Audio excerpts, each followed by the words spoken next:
ভারতের দিল্লিতে ছাত্রছাত্রীদের যে ঐতিহাসিক প্রতিবাদের ডাক নিট দুর্নীতিকাণ্ডে মূলত ছাত্রছাত্রীদের মূল সমস্যা নিট দুর্নীতিকাণ্ড। আসল ঘটনা হচ্ছে নিট পরীক্ষার প্রশ্ন ফাঁস হয়েছে। জানা মতে যে প্রশ্নটা ফাঁস হয়েছে সেটা 10-20 লাখ টাকায় বিক্রি হয়েছে। কথা হচ্ছে প্রতি বছর যে হাজারো হাজারো স্টুডেন্টস তারা নিট পরীক্ষা দিচ্ছে বা দেয়, এই পরীক্ষার প্রচুর পরিশ্রম করতে হয়। অনেক গরিব ঘরের সন্তান থাকে, অনেক মধ্যবিত্ত, অনেক বড় লোকের সন্তানও থাকে। কিন্তু আসল কথা হচ্ছে যারা পরিশ্রম করে, দিনের পর দিন একটা পরীক্ষার জন্য পরিশ্রম করে যাচ্ছে, ভবিষ্যতে তারা ডাক্তার হবে,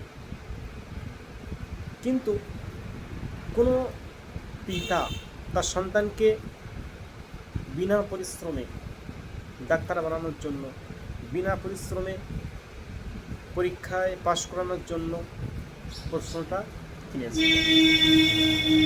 কিন্তু এর দায় সম্পূর্ণ সরকারের। আজকে যে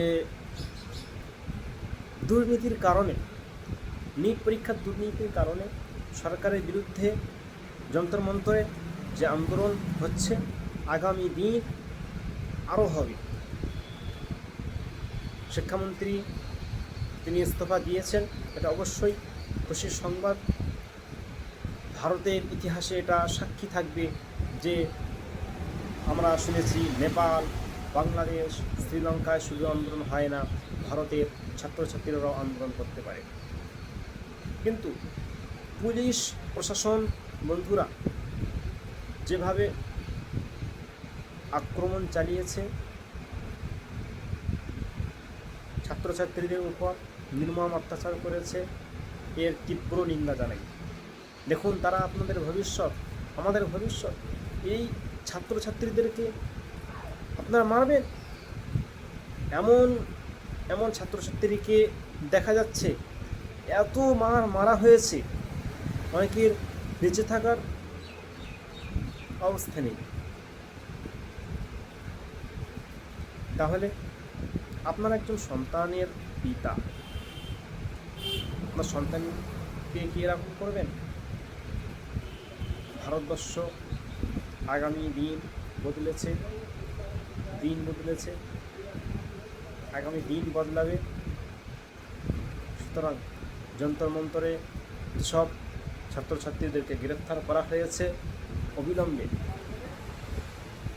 সিজিপির যে মূল শর্ত আছে, 3টে শর্তের মধ্যে আছে, যাদেরকে কেস দেওয়া হয়েছে সেই কেসগুলো অবশ্যই প্রত্যাহার করা এবং যাদের গ্রেফতার করা হয়েছে তাদের ছেড়ে দেওয়া।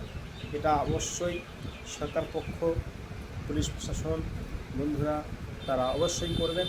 আশা রাখি আগামী দিন যদি এরকম নিট পরীক্ষা সহ কোনো পরীক্ষায় দুর্নীতি হয়, তাহলে ছাত্রছাত্রীরা আবার মাঠে নামবে, জনগণ আবার যন্তর মন্তরে দিল্লিতে আন্দোলন করবে যদি সরকার দুর্নীতি করে।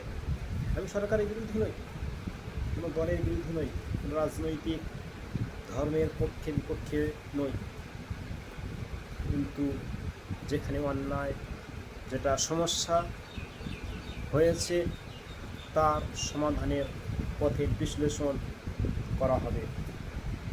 সুতরাং ভারতবর্ষের ছাত্রছাত্রীরা দেখিয়ে দিয়েছে যে তারা দুর্বল নয়। সরকার বাধ্য, যদি বাধ্য করার মতন একজন দিককে অভিজিৎ দিককে থাকে। Thank you.